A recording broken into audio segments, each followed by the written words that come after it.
Manhattan was shining like a city built on power, money, and control. And at the center of that world stood a man everyone trusted, a celebrated inspector, a respected name, a symbol of justice. But behind the badge, behind the luxury penthouse, and behind the perfect public image, a far darker truth was waiting to be uncovered. Because hidden inside his own home was evidence so explosive, it wouldn't just expose corruption. It would unravel betrayal, murder, in a criminal empire built right under the city's nose. And the most terrifying part? The person who would ultimately bring him down wasn't an enemy, a rival, or a criminal from the streets. It was the woman closest to him.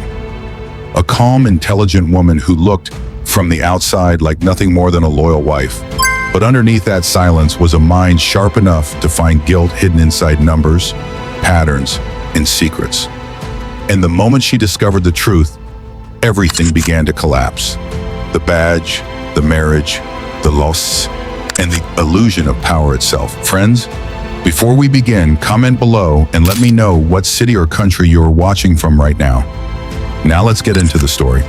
Morning sunlight poured across lower Manhattan like liquid gold, bouncing off glass towers and polished steel until the entire city seemed to glow with power. In the middle of it all stood the NYPD headquarters, a fortress of authority, intimidation, and control. Inside, the building moved with mechanical precision. Phones rang, officers marched through the corridors, commands flew from desk to desk.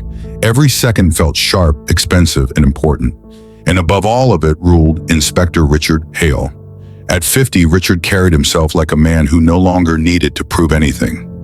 His tailored navy suit fit like armor beneath his long coat, and the silver badge clipped to his belt seemed less like identification and more like a crown. He didn't walk through the precinct, he owned it.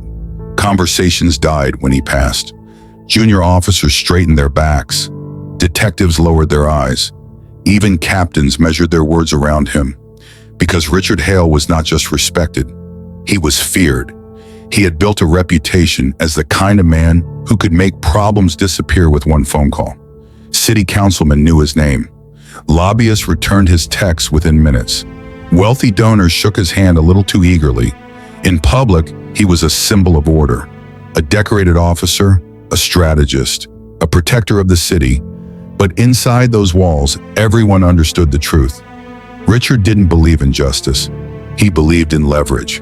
Inspector, the procurement review team is asking for authorization on the delayed logistics file, a young lieutenant said carefully, standing outside Richard's office with a folder pressed tightly to his chest. Richard didn't even look up at first. He continued signing documents, slow and deliberate, letting the silence stretch until the lieutenant started to sweat. Then he leaned back in his chair and lifted his eyes. Cold, flat, surgical. If they're asking questions, Richard said, it means they're not doing their jobs. The lieutenant swallowed. Yes, sir, I just thought...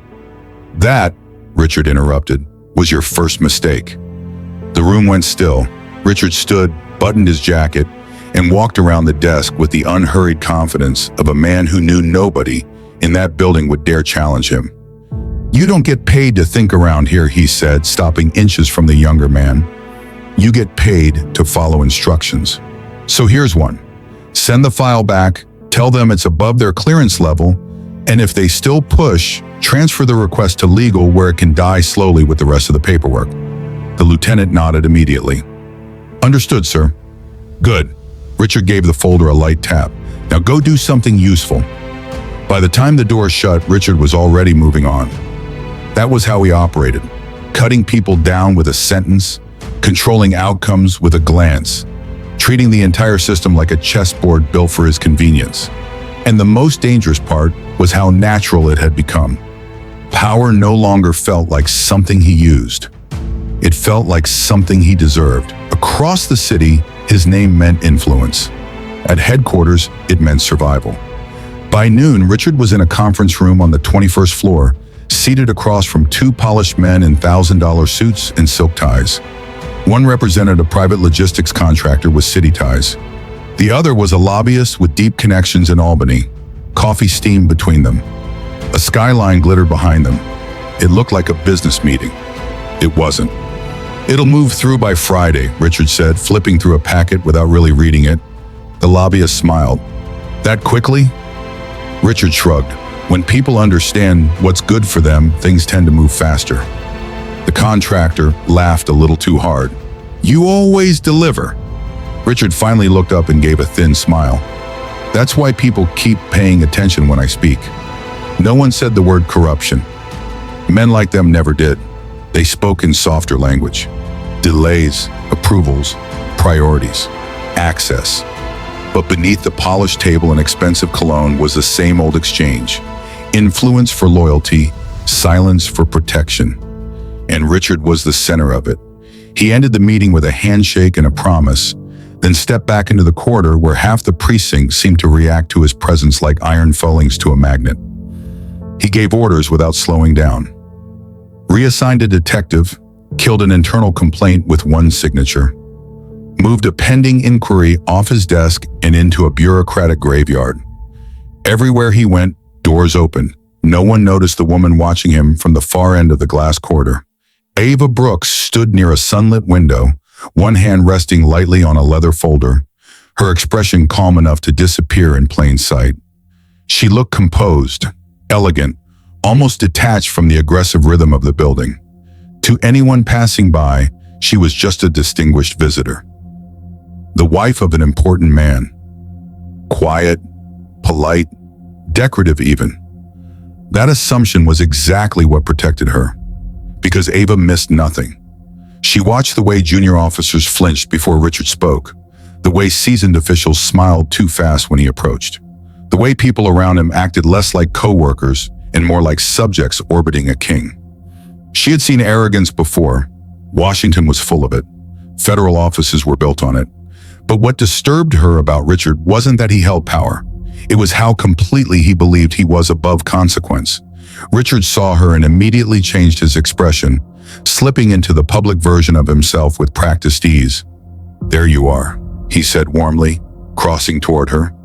I was wondering how long you'd let me suffer in this building alone. Ava gave him a small smile. You seem to be doing just fine. He kissed her cheek for appearance more than affection. You should have called. I would have had someone escort you up. I know my way through government buildings, she did. He laughed. That's right. I keep forgetting who I married. It was meant as charm, but Ava heard the layer beneath it. Richard respected titles only when they were useful to him. Even now, he spoke of her federal position the way men like him spoke of inconvenient facts. Acknowledged, but never truly taken seriously. Ava Brooks was one of the most disciplined federal auditors in the system. She'd spent years tracing financial deception through shell accounts, procurement channels, encrypted ledgers, and bureaucratic smokescreens. She knew how corruption hid. More importantly, she knew how it behaved when it believed itself safe.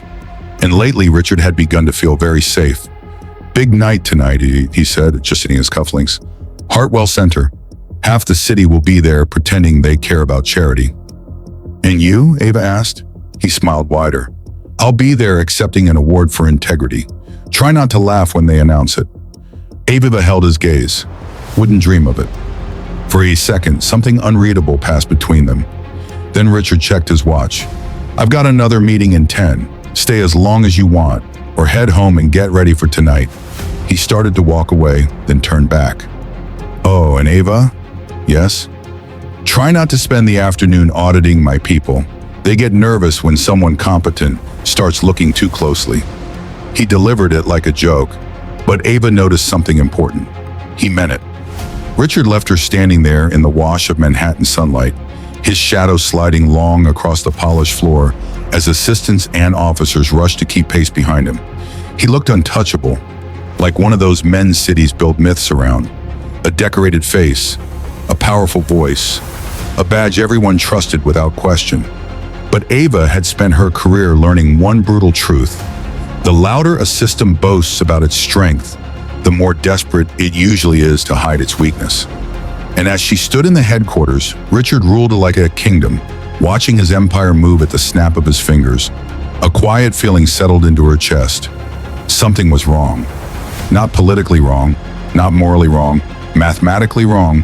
Patterns never lied. Power left fingerprints, and men who controlled too much always made the same fatal mistake.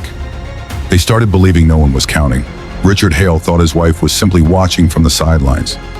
He had no idea she was already beginning to measure the cracks in his throne. The penthouse was silent in a way only expensive places could be. Far above Manhattan, where the city's sirens softened into a distant hum, Richard Hale's home stood wrapped in glass, steel, and curated perfection. Central Park stretched beyond the floor-to-ceiling windows like a painted kingdom. Every surface gleamed. Every object had been chosen to send a message. Wealth, taste, control. Even the silence felt designed. Ava Brooks stepped inside alone just after sunset, setting her keys gently on the marble console by the door. She didn't turn on the television. She didn't pour herself a drink. The gala was only hours away, and by all appearances, she should have been upstairs getting ready, slipping into an evening dress, preparing to stand beside her husband while the city celebrated him. Instead, she stood perfectly still in the darkened living room, listening, not for footsteps, for instinct. Something about Richard's joke at headquarters had stayed with her. Try not to spend the afternoon auditing my people. He had said it lightly, but the tension behind it had been real. For most wives, it would have passed as sarcasm. For Ava, it sounded like a warning disguised as charm. And Ava had built her career on one simple rule. When powerful people joke about what they fear, believe them. She moved through the penthouse slowly, her heels quiet against the hardwood, her eyes scanning every detail with the same disciplined focus she used when examining financial statements and procurement chains. Richard's study sat at the far end of the apartment behind a smoked glass door. It was the only room in the penthouse that never felt shared. Even in marriage, he had kept that space like sovereign territory. Inside, the air smelled faintly of leather, old paper, and cologne. The room was immaculate. Mahogany shelves, framed commendations, diplomas, award plaques, a crystal decanter on the sideboard. His desk sat centered beneath a painting of New York Harbor, polished clean, every pen aligned, every file stacked with deliberate precision. To anyone else, it looked like the office of a disciplined man. To Ava, it looked staged, too clean, too careful, too controlled. Real workspaces carried friction, loose paper, half-finished notes, human mess. Richard's study looked like a room prepared for inspection, which meant he was hiding the real one somewhere else. Ava closed the door behind her and crossed to the desk. She didn't search like a burglar. She searched like an auditor. Patiently, methodically, she opened drawers not to rummage, but to compare. Tax records, property documents, insurance folders, gala invitations, political donor lists, nothing illegal, nothing obvious. But the neatness itself became a pattern. Every visible object had been selected to tell the same story. Honorable man, decorated officer, successful citizen. That kind of curation was never an accident. Her gaze shifted to a bronze model of a police shield sitting on the bookshelf. It looked heavy for decorative metal. She picked it up. The shelf behind it gave a soft mechanical click. Ava froze, then slowly a narrow panel near the lower cabinet loosened by half an inch. There it was. Not a dramatic vault, not stacks of key, just a hidden compartment built for someone who understood that the safest secrets were the ones that didn't look cinematic. Inside was a single encrypted drive, small, matte black, unmarked. For a moment, Ava simply stared at it in her palm. This was the moment every investigator knows, the thin line between suspicion and proof.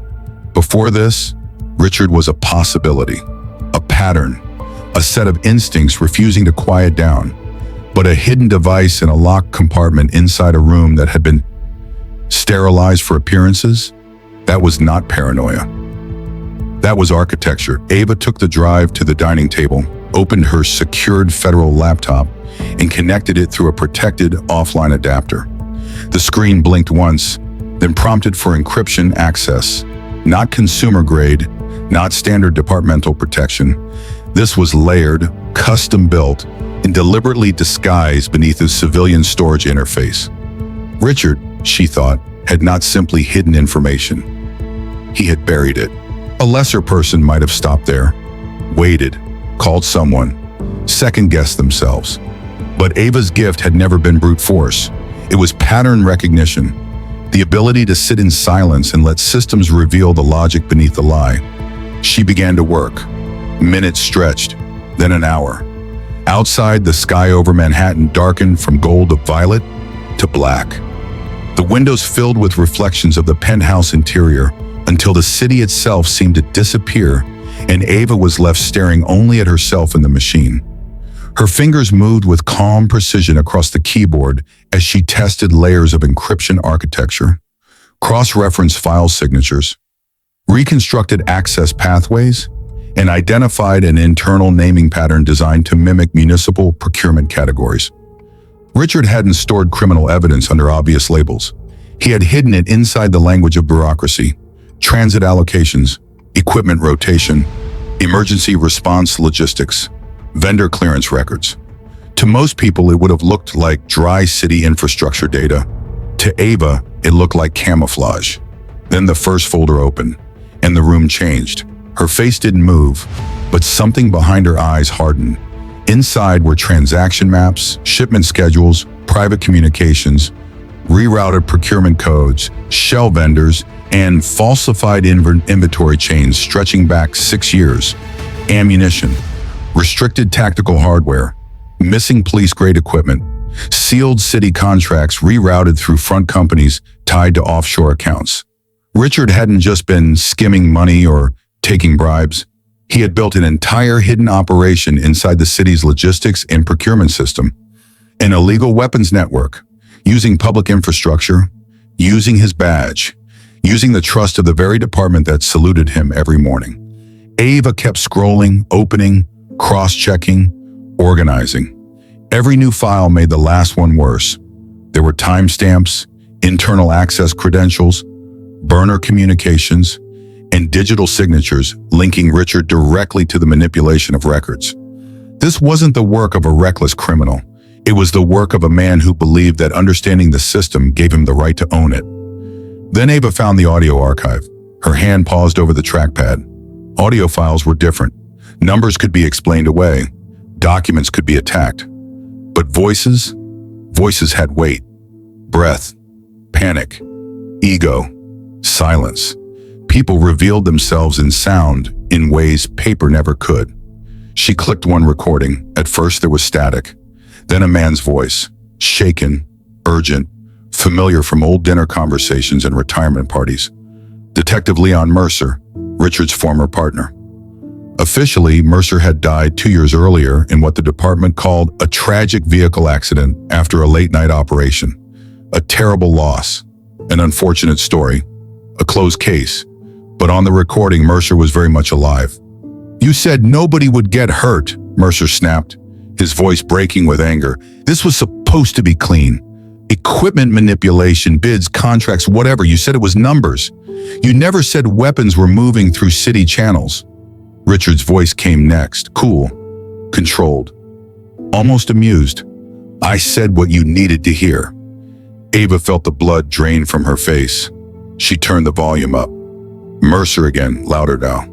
"I'm out, Richard. You understand me? I'm done. I kept quiet long enough." Then a pause, and Richard, lower this time, dangerous.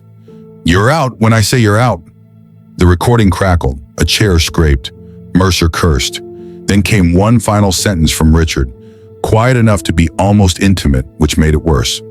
"You should have stayed loyal." The file ended. Ava didn't move.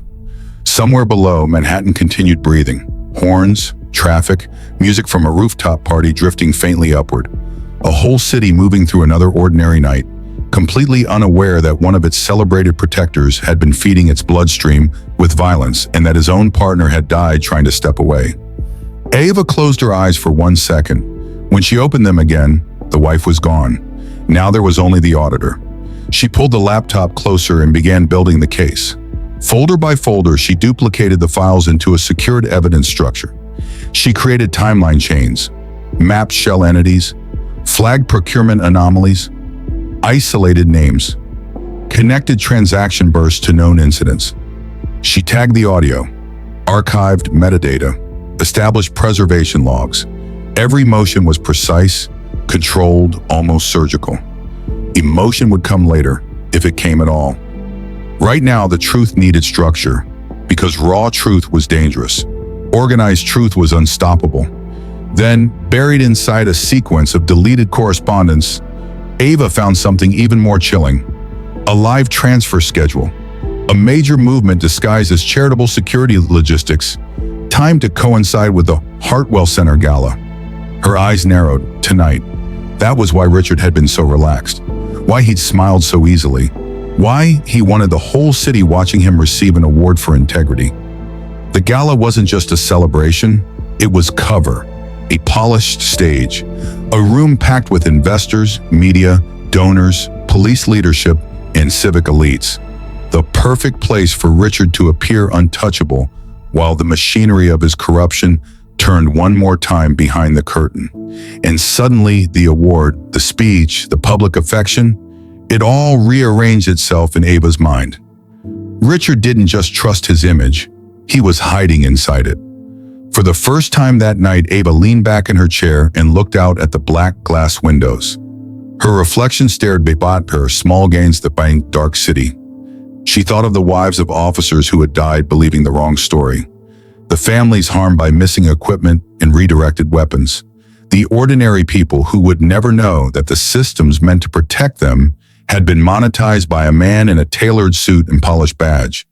And beneath all of that, one truth settled with brutal clarity. If she moved too early, Richard would bury the evidence. If she moved too quietly, he would escape. If she moved alone, he might destroy her before the truth ever reached daylight, which meant this could not be a private confrontation. It had to be public. It had to be undeniable. It had to happen where Richard felt safest. Ava looked at the invitation still lying on the counter across the room. The embossed gold lettering, the silk ribbon, the elegant promise of a glamorous night at the Hartwell Center. For everyone else, it was an event. For Richard Hale, it was meant to be a coronation. For Ava, it had just become a courtroom. She closed the final evidence folder and disconnected the drive. In the silence of the penthouse, surrounded by wealth Richard had mistaken for permanence, Ava Brooks made the kind of decision that changes the direction of lives. Not just careers, not just marriages, lives. She would not beg him for the truth. She would not warn him, and she would not let him control the room 1 second longer than necessary. Tonight, in front of the city that helped build his legend, Richard Hale would learn what every corrupt empire forgets. The most dangerous person in the room is not the loudest one. It is the one who has already seen the ledger. The Hartwell Center shimmered like a palace built for people who never heard the word no. By 8 o'clock, the grand hall was drowning in golden light. Crystal chandeliers glowed overhead like frozen fireworks, scattering reflections across marble floors and champagne glasses. A string quartet played near the staircase. Waiters in white gloves drifted through clusters of politicians, investors, media executives, and decorated officials, balancing silver trays like the room itself depended on elegance. Everywhere you looked, power was dressed in silk, diamonds, and tailored black tuxedos. And at the center of it all, Richard Hale moved like a man arriving at his own coronation. His tuxedo was flawless, his smile was polished. Every handshake landed with practiced warmth. Donors leaned in when he spoke. Cameras followed him from one end of the ballroom to the other. Men who controlled districts, contracts, headlines, and reputations greeted him like an equal. Women with names that opened city doors laughed at his jokes. To the crowd, he was exactly what the invitation promised: a symbol of civic honor, a guardian of order, a man whose integrity had become part of New York's public mythology. That was the beauty of power, Richard had learned. If enough important people believed the story, the truth starts sounding impolite. "Inspector Hale," a local anchor called out as a camera operator turned toward him. "Big night. How does it feel to be recognized for a lifetime of service?" Richard gave the kind of smile that looked humble from a distance and victorious up close. "It's never about one person," he said smoothly. "It's about the men and women who serve this city every day. I'm just honored to stand among them." The anchor nodded, impressed. Richard barely had to think anymore. He had been performing this role for so long it had become muscle memory. The hero, the servant, the disciplined, public face of a machine no one wanted to question. He understood the rhythm perfectly. Pause here, soften the voice there, mention sacrifice, mention duty, mention the city. Every word another brick in the monument he had built around himself. And tonight, that monument was at its strongest. From the upper balcony, Ava Brooks watched him through the curved frame of a champagne flute she had no intention of drinking. She stood alone near the shadows at the edge of the amon floor railing, dressed in a black evening gown so understated it seemed to absorb the light instead of reflecting it. Her hair was pinned back with clean precision. No dramatic jewelry, no unnecessary sparkle. She did not look like a woman arriving to compete with the room. She looked like a woman who had already made up her mind. Below her, Richard laughed with a state senator and clapped a real estate donor on the shoulder. He looked relaxed, easy, untouchable, the exact image he had spent years curating. Watching him now, nobody would guess that just hours earlier, Ava had sat in their penthouse and listened to the recorded voice of a dead man asking Richard to stop. Nobody would guess that inside the small metallic clutch in her hand were secured access credentials, duplicate evidence keys, and enough verified data to collapse everything Richard had spent 6 years protecting. Nobody would guess that she had already coordinated the chain: federal contact, quiet confirmation, timed release, evidence duplication, external lock access to the projection system, emergency response positioning outside the building. She had not come here hoping for justice. She had come prepared to force it into the room.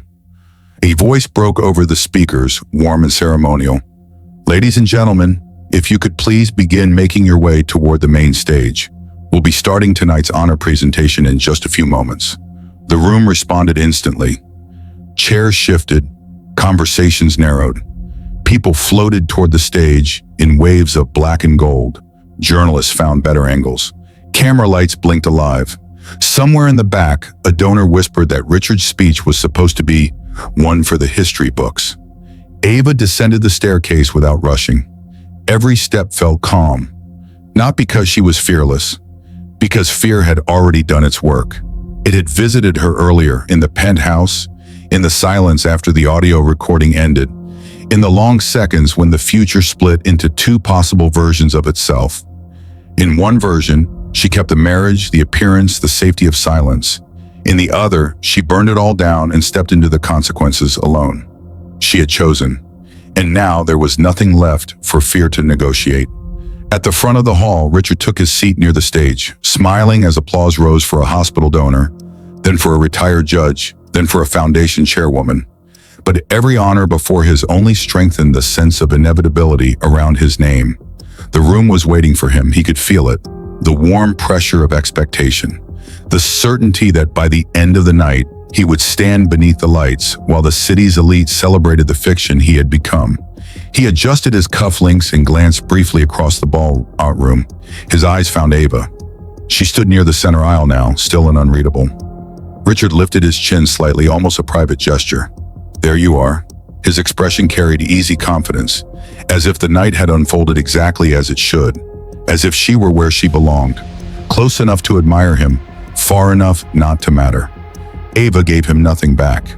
That should have been the first warning. But men like Richard rarely recognize danger when it arrives quietly. The embassy stepped to the podium. "Tonight, bound," he began, "we honor a man whose career has come to represent discipline, courage, and unwavering service to the people of New York City." The audience applauded before the name was even spoken. Richard stood at the right moment, modestly, as if reluctantly accepting the weight of admiration. More applause, more flashes. He walked toward the stage with the measured stride of a man who had practiced winning in public for years. The giant screen behind the podium displayed his photograph in uniform, sharp jaw, silver badge, steady eyes. Beneath it, Inspector Richard Hale, Integrity and Leadership Award. The irony was almost too perfect. Ava kept walking toward the side access corridor. No one stopped her. Why would they? She was his wife. On stage, Richard shook hands with the foundation director and accepted the Crystal Award to thunderous applause. He positioned himself behind the microphone and waited just long enough for the room to settle. He knew how to hold silence, how to let attention gather around him before speaking. "When I first joined the department," he said, voice rich and controlled, "I made a promise to serve this city with everything I had." A ripple of approval moved through the crowd. He spoke of sacrifice, of late nights, of officers who never made it home, of trust, of duty. Each sentence landed exactly where it was supposed to. Heads nodded. A woman in the front row dabbed at her eye. Camera lenses tightened around him. On the surface, it was flawless. But beneath the floor of the gala, beneath the script, beneath the applause, the machinery was already shifting. In the projection booth above the hall, a technician stared at a terminal screen that had just overridden local control. At the building perimeter, unmarked federal vehicles had taken quiet positions. Near the rear entrances, plainclothes agents adjusted earpieces and waited for a signal that had not yet come. And at the side of the stage, Ava Brooks stepped out of the shadows with a federal badge hidden beneath the fold of her hand. Richard continued, "In a world where public trust is fragile, integrity isn't just a value, it's a responsibility." The audience clapped again. Ava climbed the side steps to the stage. One by one, heads began to turn. At first, the crowd assumed it was part of the ceremony, a wife joining her husband, a surprise acknowledgement, a tender moment to complete the image. Richard saw her from the corner of his eye and smiled without breaking rhythm. "And none of this," he said, shifting slightly to welcome her, "would have been possible without the support of—" Then he stopped, because Ava did not walk toward him like a wife. She walked like an officer approaching a scene. The smile on Richard's face held for half a second too long. The MC blinked, confused. The foundation director took a small step back. Somewhere in the audience, a photographer lowered his camera, sensing something invisible but wrong. Ava reached center stage. Now the room could see the badge in her hand. Not decorative, not symbolic, federal. A hush moved through the ballroom so quickly it felt physical, like oxygen being pulled from the air. Richard recovered fast, too fast. His smile returned, thinner now, stretched over calculation. "Well," he said into the microphone, glancing between Ava and the crowd, "looks like I'm being audited even at my own award ceremony." A few uncertain laughs scattered through the hall. Ava did not smile, and that was when the room understood this was not theater. Richard lowered the microphone slightly. Under his breath, with his smile still fixed for the cameras, he muttered, "What are you doing?" Ava looked at him, her face calm enough to terrify anyone who truly knew her. "Correcting the record." Richard's fingers tightened around the Crystal Award. "Ava," he said, still smiling for the audience, "not here." But it was already too late for not here. Ava turned, raised a small remote from her clutch, and pressed a single button. Behind them, Richard's smiling portrait vanished from the giant screen. For one sharp second, the display went black. Then the first document appeared. A procurement ledger. Then a second, a shipment map. Then shell company transfers. Then internal routing codes. Then timestamps, names, account structures, encrypted transaction trails, and red-flagged logistics movements tied to municipal channels that should never have contained military-grade equipment. The audience stared upward as Richard's celebration transformed into a forensic autopsy in high definition. Gasp broke across the room. A reporter in the third row stood up. Someone near the donor tables whispered, "What the hell is that?" Richard stepped forward violently, cut the screen, but the system no longer belonged to him. Ava took the microphone from the stand before he could. "For 6 years," she said, her voice steady, carrying into every corner of the hall, Inspector Richard Hale used city logistics and procurement systems to conceal the movement of illegal weapons through municipal channels. These records have been verified, duplicated, and transferred to federal authorities. Chaos rippled at once. "No," Richard snapped, turning toward her. "This is a misunderstanding." But his voice had changed. Not public Richard, not polished Richard. This was the first crack. Ava pressed the second command. The next file loaded. Audio waveform, transcript strip, and then Leon Mercer's voice rang through the ballroom speakers. "You said nobody would get hurt." The entire room froze. There are moments when truth does not arrive as information. It arrives as impact. Mercer's trembling anger filled the hall. Richard's cold reply followed. Then the final line, quiet, intimate, monstrous. You should have stayed loyal. When the recording ended, the silence that followed felt enormous. It was not the respectful silence of a gala. It was the silence of a crowd realizing they had been standing inside a lie. Richard's face had changed completely now. The charm was gone, the warmth, the controlled humility, all stripped away, leaving something raw underneath. Panic fighting rage, calculation collapsing into exposure. He took one step toward Ava and dropped his voice. You have no idea what you've done. Ava met his stare without flinching. Oh, I know exactly what I've done. In the audience, phones were already out. Journalists were moving. Security didn't know whether to protect the stage or run from it. Donors stared in horror. One city official sank back into his chair as if the distance alone might save him from association. The room that had gathered to celebrate Richard Hale was now watching him unravel in real time. And somewhere deep inside him, for the first time in years, Richard understood a truth he had spent his life denying. Power only protects you until someone brings receipts. He glanced toward the side exit. Ava saw it, that tiny shift of instinct, not toward innocence, toward escape. That was all the confirmation she needed. The stage lights burned hot across the polished floor. The evidence glowed behind them like a wall of judgment. And as the first movements of panic began spreading through the ballroom, Richard Hale, king of the precinct, master of influence, architect of his own untouchable legend, made the mistake every collapsing empire makes at the edge of exposure. He ran, and the room at last saw him clearly. For one fractured second, nobody moved. The ballroom remained suspended in the aftermath of the audio, as if the entire Hartwell Center had forgotten how to breathe. Crystal chandeliers still glowed. Champagne glasses still trembled in frozen hands. The giant screen still held the evidence like a verdict written in light, but the illusion was gone now. Completely. Irreversibly. Richard Hale stood at center stage with nowhere left to hide. Then instinct took over. He turned and bolted. Not with dignity, not with strategy, with panic. The crystal award slipped from his hand and shattered across the polished floor, the sound slicing through the silence like a gunshot. Gasps erupted through the crowd as Richard lunged toward the rear stage exit, shoving past a stunned foundation director and nearly knocking over the microphone stand. The man who had spent his career speaking about order now moved like a cornered criminal, wild-eyed and desperate, tearing through the very ceremony built to worship him. And in that instant, every last person in the room understood the same thing. Innocent men don't run from the truth. "Richard!" someone shouted. He ignored it. His polished shoes hammered against the stage steps as he hit the lower floor and forced his way through a cluster of guests. A woman cried out when he shoved her aside. A waiter stumbled, silver tray crashing into shards at his feet. Reporters surged backward, cameras swinging wildly to keep him in frame. Half the room recoiled in horror. The other half rushed forward, drawn by the violence of a legend collapsing in public. But Ava Brooks was already moving. She didn't chase him like a wife trying to stop her husband from making a mistake.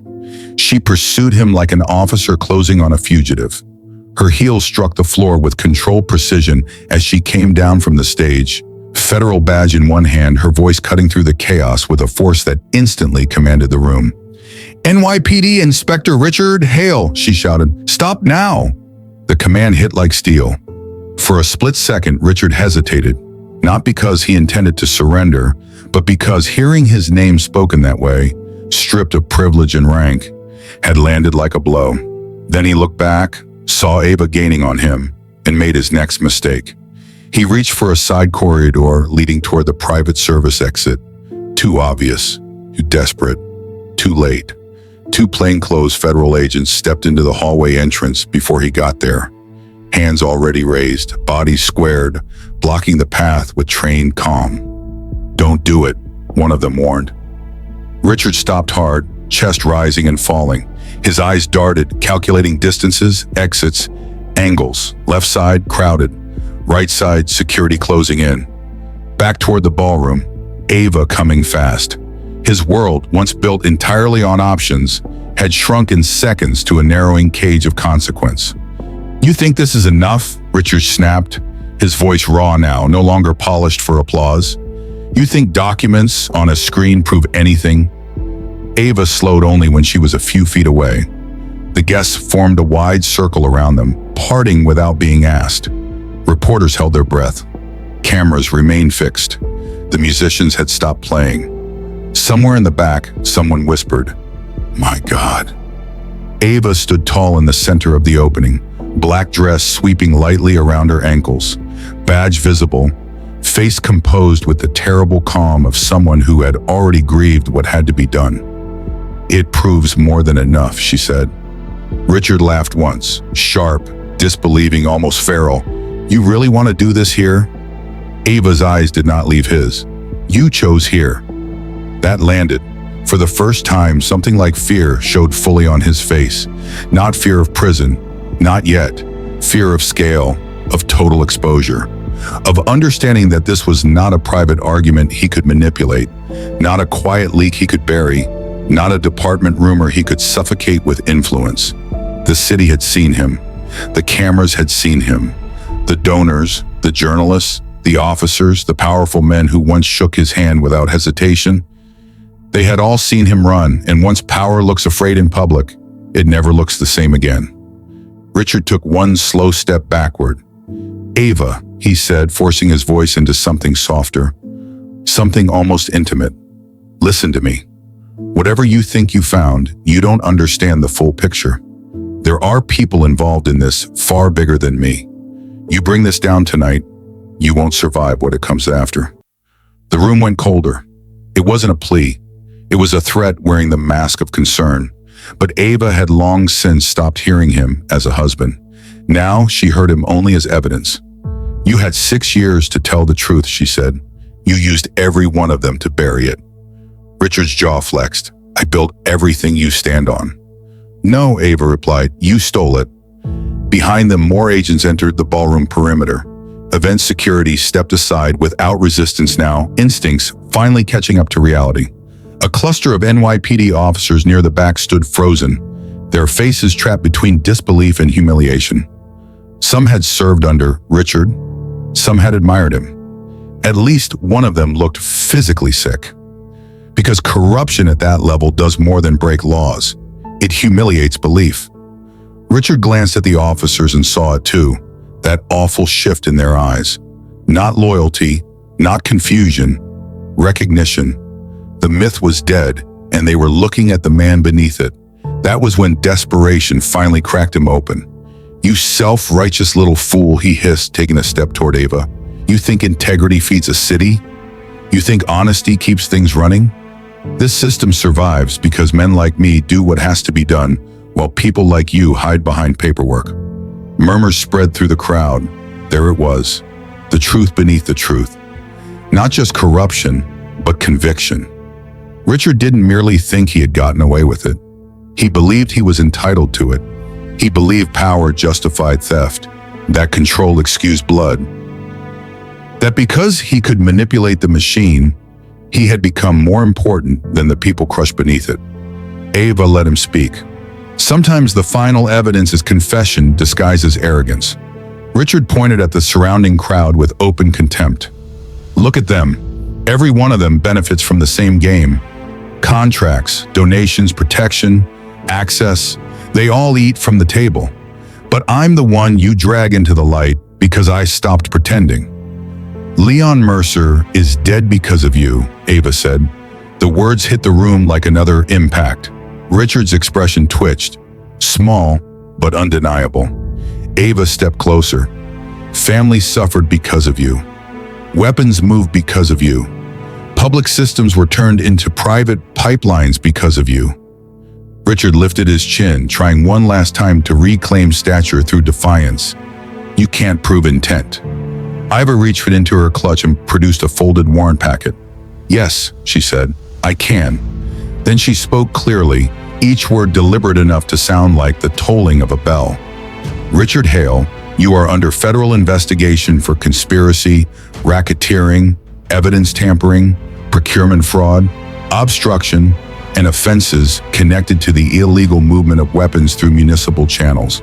You are also being held pending homicide review related to the death of Detective Leon Mercer.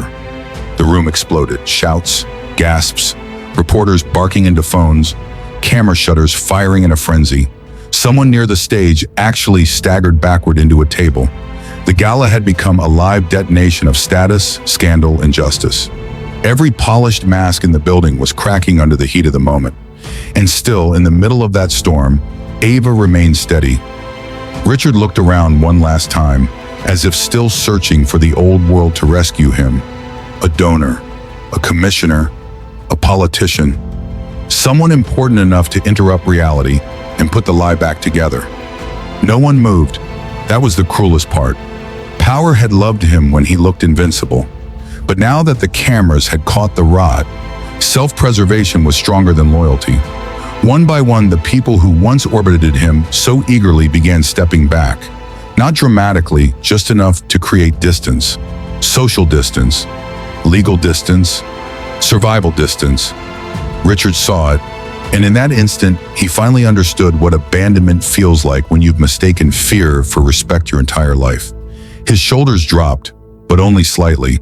Then anger surged again. "This is because you were never strong enough to stand beside me," he said. Awiva answered with absolute calm. "No, this is because I was strong enough to stand against you." That was the end of it. She nodded once to the agents, but before they reached him, Richard made one last reckless move. He lunged sideways, aiming for a narrow opening between two service staff, perhaps hoping chaos itself might save him. Ava intercepted him, fast, precise, brutal in its efficiency. She caught his arm, twisted through his momentum, and drove him off balance with a movement so clean it looked almost effortless. Richard hit the marble floor hard, the breath punching out of him as the crowd cried out. Before he could recover, Ava pinned his wrist behind his back and dropped a knee to control his center of motion. It happened in seconds. The mighty inspector, the king of the precinct, face down on the floor of a charity gala under the same chandeliers that had moments ago shone over his celebration. Ava pulled one hand behind him, then the other. The handcuffs clicked shut, loud, final, sacred in their own way.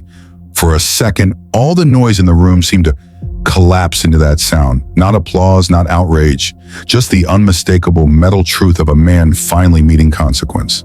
Ava leaned down, voice low enough for Richard alone, but sharp enough to cut through whatever remained of him. "This badge was never your crown." Then she stood. Richard was hauled to his feet by federal agents, his tuxedo wrinkled, hair disordered, face stripped of charisma, and replaced with something smaller, something ordinary and ugly. The expensive tailoring, the cultivated posture, the practiced authority, none of it survived the handcuffs. He no longer looked powerful, he looked processed. All around him, cameras flashed like lightning. The giant screens still displayed the evidence. Guests stared as if witnessing the fall of a skyscraper. NYPD officers watched in silence, forced to confront the image they would carry for the rest of their careers. One of their most decorated men led away not by enemies, not by rumor, not by politics, but by truth. As agents escorted Richard toward the exit, he turned his head once, just enough to look back at Ava. Maybe he wanted mercy, maybe hatred, maybe one final acknowledgement that some part of the old world still existed between them. He found none. Ava stood alone in the center of the ballroom, shoulders straight, badge steady in her hand, while around her the empire Richard had built dissolved into panic, scandal, headlines, and history. And for the first time that night, the room understood who had truly held power all along. Not the man who commanded fear, the woman who risked everything to end it. Outside, sirens began to rise through the Manhattan night. Inside, beneath the glow of shattered luxury and public disgrace, Justice had finally entered the room wearing black silk, a federal badge, and a pair of handcuffs. By morning, New York no longer belonged to Richard Hale. His name was everywhere, on the front pages, on morning broadcasts, across legal blogs, police forums, financial watchdog reports, and breaking news banners scrolling beneath the faces of stunned anchors trying to explain how one of the city's most celebrated lawmen had been exposed as the architect of a criminal operation hidden inside the very system he was sworn to protect. The footage from the Hartwell Center played on a relentless loop. Richard's polished speech, Ava stepping onto the stage, the giant screen turning against him, the moment he ran, and finally the handcuffs. For millions watching, it felt unbelievable. For the families who had lived in the shadow of the damage, it felt overdue. Federal investigators moved quickly. Once the files were authenticated and the evidence tree was opened in full, the scale of Richard's betrayal hit with even greater force. Shell vendors were traced, procurement routes were reopened, deleted communications were recovered, financial pipelines linked to illegal weapons movement spread outward into a network of contractors, fixers, and protected intermediaries who had assumed the city would never look closely enough. But it did now. Because once truth is public, institutions lose the luxury of pretending they were unaware. Within days, suspended contracts became criminal inquiries.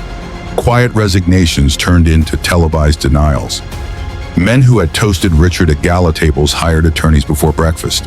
Internal departments scrambled to explain how the warning signs had been missed, buried, or ignored. Every polished version of the story began to collapse under the weight of documents, timestamps, witness accounts, and one simple fact nobody could outrun. Richard Hale had not corrupted the system from outside.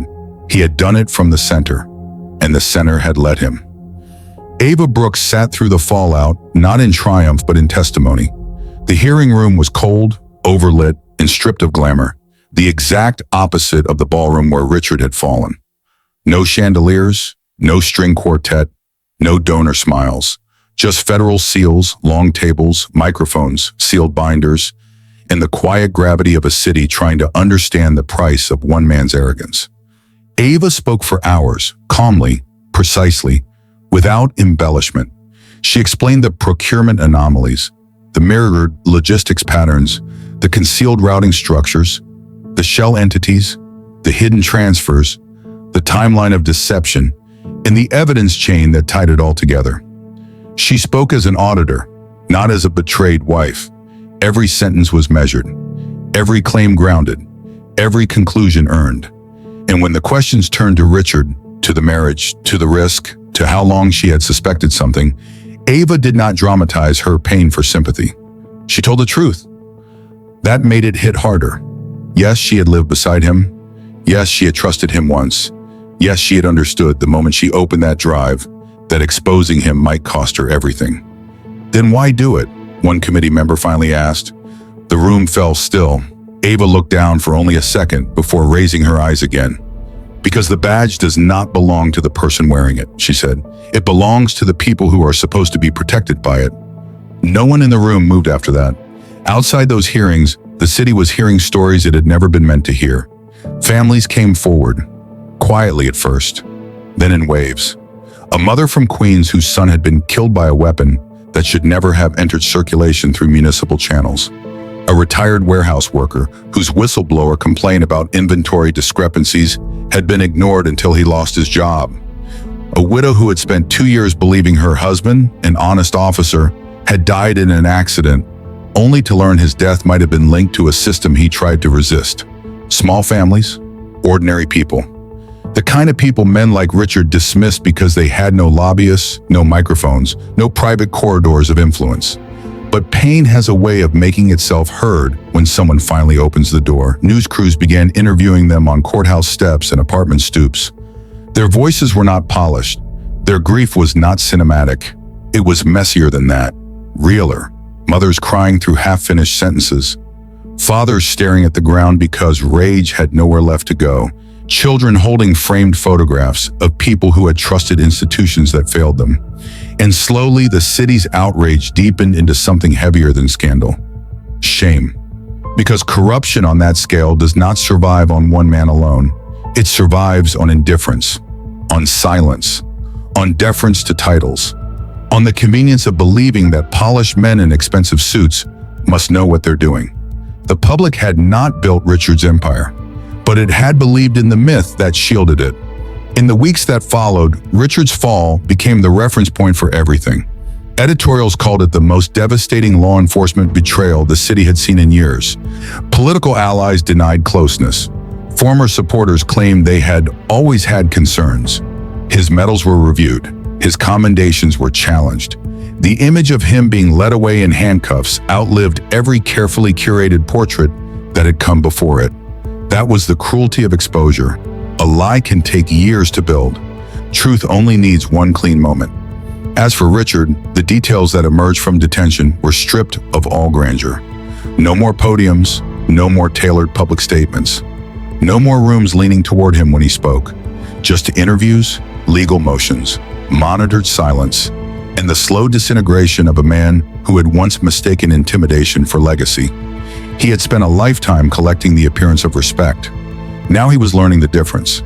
Ava did not watch much of it. She had no interest in savoring his collapse, because justice to her was never revenge. Revenge looks backward. Justice looks at damage and asks what must be repaired. So while the city obsessed over Richard's downfall, Ava turned her energy toward the people left behind by it. She worked with investigators, testified where needed, reviewed reconstruction audits, and quietly pushed for reforms in the oversight mechanisms Richard had exploited. New controls, new flags, harder walls between logistics access and procurement authorization, smaller doors for the next man who thought a badge made him unanswerable. Still, none of that made the cost disappear. There were nights when the penthouse felt less like a home and more like a museum of misjudgment. Rooms that had once signaled success now felt hollow, almost accusatory. The study, the hidden compartment, the polished surfaces concealing rot. Ava moved through those spaces like someone walking through the outline of a fire after the flames were gone. She had saved the truth, but saving the truth does not spare you from mourning what it replaces. One evening, weeks after the arrest, she stood alone on the rooftop terrace of a federal building overlooking Manhattan. The skyline rose before her in steel and glass, brilliant and indifferent. Far below, traffic moved like veins of light through the city. The same city Richard had manipulated. The same city that had applauded him. The same city now trying to remember what trust was supposed to feel like. A cold wind moved across the terrace. Ava wrapped her coat tighter and stared out at the towers. From a distance, power always looks permanent. Clean lines, high windows, names engraved in stone and metal. But she knew better now. Maybe she always had. The strongest structures are not the loudest ones. They are the ones built on something that does not rot when tested. Truth, duty, integrity when no one is watching. Behind her, a young federal agent approached and stopped a respectful distance away. "They're calling you a hero," he said. Ava didn't turn immediately. Finally, she answered, quiet and steady. "No." The agent said nothing. Ava looked back out at the city. "Heroes save people without cost," she said. "I just refuse to look away." The young agent nodded as if he understood. Maybe he did, maybe he didn't. Some truths sound simple until you have to live inside them. He left her there with the skyline. Alone, Ava let herself feel it at last. Not victory, but grief passing through the same doorway as relief. Grief for the marriage that had never truly been what it seemed. Grief for the lives damaged while Richard wore honor like a costume. Grief for the version of trust that innocence makes possible and adulthood destroys. But beneath all of it was something steadier. Peace. Not because everything was fixed, because the lie was over. The city would heal slowly. Institutions always do. Some families would never get back what was taken. Some names would never leave the reports. Some wounds would remain open long after the headlines moved on. But now, at least, the wound had been exposed to air. No more polished cover. No more ceremonial applause drowning out warning signs. No more king of the precinct pretending he owned the law. Now there was room for reckoning. And maybe after reckoning, for repair. Ava lifted her eyes to the skyline one last time as dawn's first light began to touch the edges of Manhattan's tallest buildings, turning glass into fire. The city looked different in that hour, less arrogant, more honest. As if even New York, for a brief moment, remembered that its greatness had never come from the men who claimed to rule it, but from the people willing to tell the truth when it was hardest. On the screen, the final message would appear in silence. Respect is not given by authority, it is proven by truth.